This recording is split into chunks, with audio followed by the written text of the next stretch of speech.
Hello, it's Jonathan Porterfield of Eco Cars and another Toyota Prius for you to have a look at. It's a January the 24th 2008 registered car on a 57 plate, so it's just over 4 years old and it's just come off lease from Lombard and we've just picked it up this morning. So I'll talk you through the features of the Toyota Prius. This is the T Spirit, which is the top of the range, which means we get the reversing camera.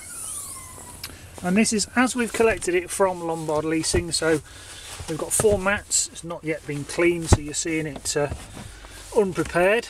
We have a load cover, and we've got cloth upholstery, split rear seats in a, put that down there, in a 70-30 split. And under here we have a nice compartment to hide things in, and under here we have the space saver spare wheel. Great versatile cars, these Prius, and with the back seats down it turns into an absolutely carnivorous, almost van-like car. High level brake light, rear wash wipe. Looking in the back, being the T Spirit, we get an upgraded hi-fi system, side airbags. As I say, we've not yet cleaned this, so it would benefit from a clean, which we will do. Show you 2 mat pockets in the rear, the seats, a cup holder, 3 rear inertia seat belts, also with Isofix for the baby seat, and a rear armrest and 3 rear headrests. It's in rather nice blue, and 4 electric windows, drivers being a one-shot, lock all the doors, isolate the other electric windows, and electrically operated wing mirrors. Seat is height adjustable. Again, there's no rips or tears to the fabric, but it could do with a clean, so we will have it valeted before it is sold. I'll show you the passenger seat. There's no rips or tears to that. The door cards are in reasonably good order. You get a few light scratches to the plastics, which is normal for the Prius. And of course we've got 4 carpet mats, and underneath the driver's mat it's very clean as well. So to start a Toyota Prius, we have a key here. That's the slot, so you place the key in the slot, put your foot on the brake, press power, and that beep just denotes it's now running. So the car is on. We guarantee the mileage there, 71,994. This will be a little bit more before it's sold, because we're going to use this vehicle over the weekend, so the mileage will be a little higher. Lots of options on the T Spirit that come as standard.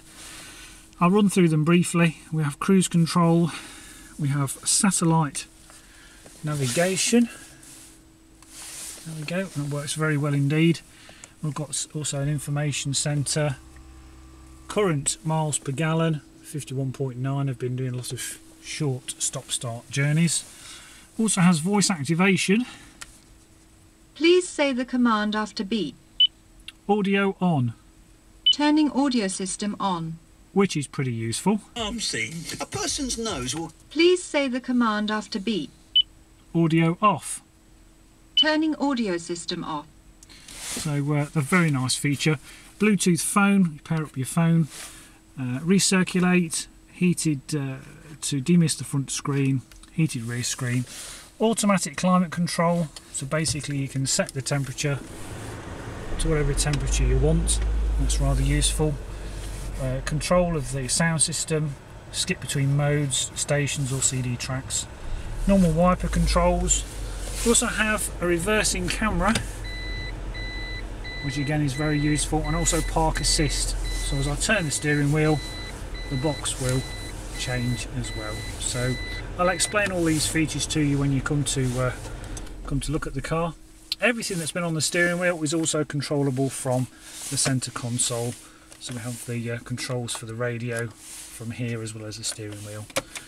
Lots of cubby holes and storage space on the Prius. Really are very well thought out.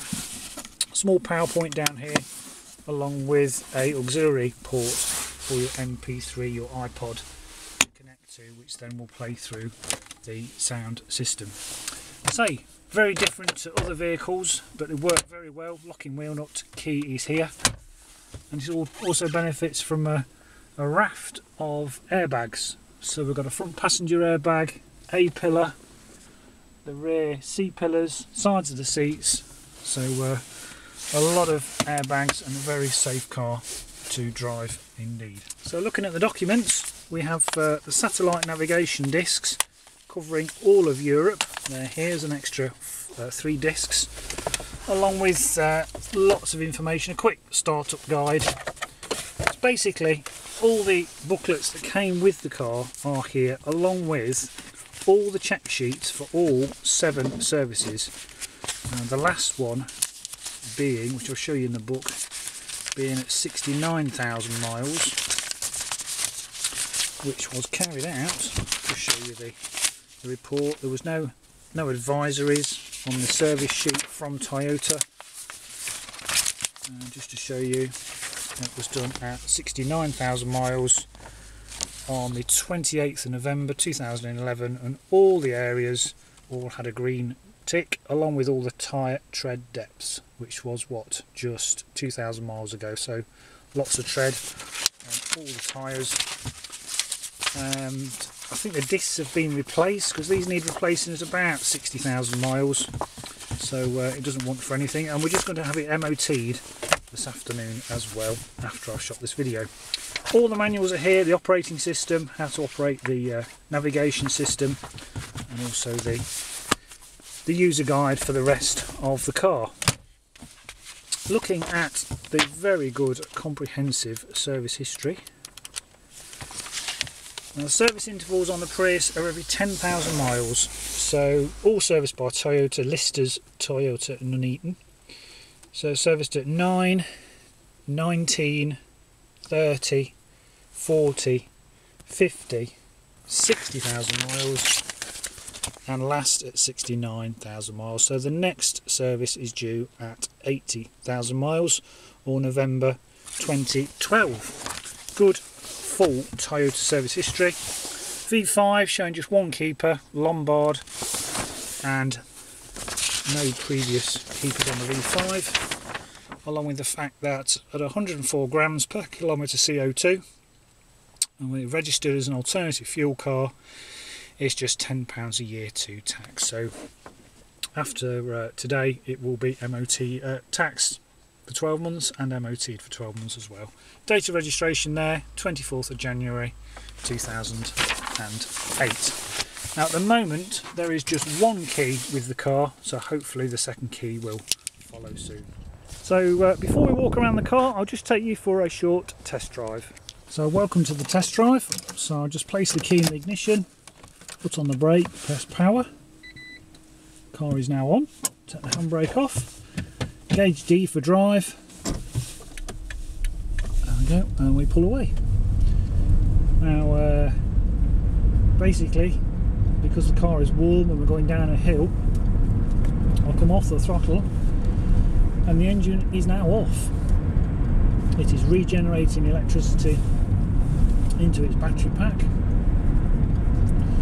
Makes so much sense that if we're not in need of the petrol engine, then why should it be on? And that's the beauty of this hybrid system. It's constantly changing between battery and petrol, thus giving a great miles per gallon range. So we're still going down this reasonably steep hill, just down to the bottom. I'm just drawing a little bit of current now. I'm regenerating. I'm just going to go under this bridge, and now we've got a bit of a hill. So now the petrol engine starts up and we're being pulled up the hill with a combination of the electricity from the motor and also the petrol engine. It's a CVT gearbox, constant variable transmission, so very smooth to drive, and with the petrol engine switching on and off, it is not noticeable at all. There's no vibration or juddering to speak of. Now the other interesting feature, because we're in a built up area, there's an EV button, and basically now it will hold it in electric mode. So I'm doing 25 miles an hour. It's quite a heavily built up village, excuse me, so I shouldn't be going any faster. I'm running on electric. I'm not using any petrol at all. Just vary my speed. Now as soon as I go over 30 miles an hour, it will audibly beep and come out of battery mode and go back to normal hybrid mode, which means it fluctuates between the two. Now if at any time I want to accelerate hard, it does a beep like that and puts it back into normal hybrid mode, so you've got that extra power. But in EV mode, very, very quiet, and nice to think that we're not using any fuel. So it'll happily run in EV mode for about 2 miles before the petrol engine will need to start up again to put some power back into the battery. But, it works very well. It's a well proven method of powering a car, very successful. And of course the battery pack in these is guaranteed for 8 years or 100,000 miles with Toyota. That's the whole hybrid system. So they're very confident, and the failure rate is extremely low with these Toyota Prius. So I'll just pull over now. So just taking out for a short test drive, a short walk around the car. So welcome back from the test drive. So I've pointed out the tyre tread depth. They're all Bridgestone tyres, yes, on here. So the discs have been replaced. Now all the wheel trims tend to be scuffed on Prius. Now these are plastic and can easily be replaced. This one's got a little bit of scuffing. A little tiny mark to the wing mirror. The door, the sides are fine, not showing any signs of any damage or parking dings. This wheel trim is perfect, just needs a clean. The back bumper is fine. Usually there's some scuffs to the corners. That's all good. The rear near side wheel trim is perfect. Again, it just needs a clean, no scuffs to that. Front near side wheel trim always tends to be scuffed on Prius, so a little bit of scuff in there where it's been curbed. That wing mirror is clean, so there are no dents or dinks down the side. The windscreen is chip free as well. Now because maybe this car spent some of its time on the motorway, there are some slight stone chips to the front edge of the bonnet. Now I'll have a touching pen and I will touch these in. But you need to be aware that there are some minor stone chips, the worst one being this one here, but I will touch this in with a Toyota touching pen. So very cheap to run, 55 to 60 miles to the gallon, £10 a year to tax, very comfortable to drive, very lovely to drive being an automatic, and very much the car of the moment, the Toyota Prius. So thank you for watching. If you have any more questions, feel free to give me, Jonathan, a call anytime.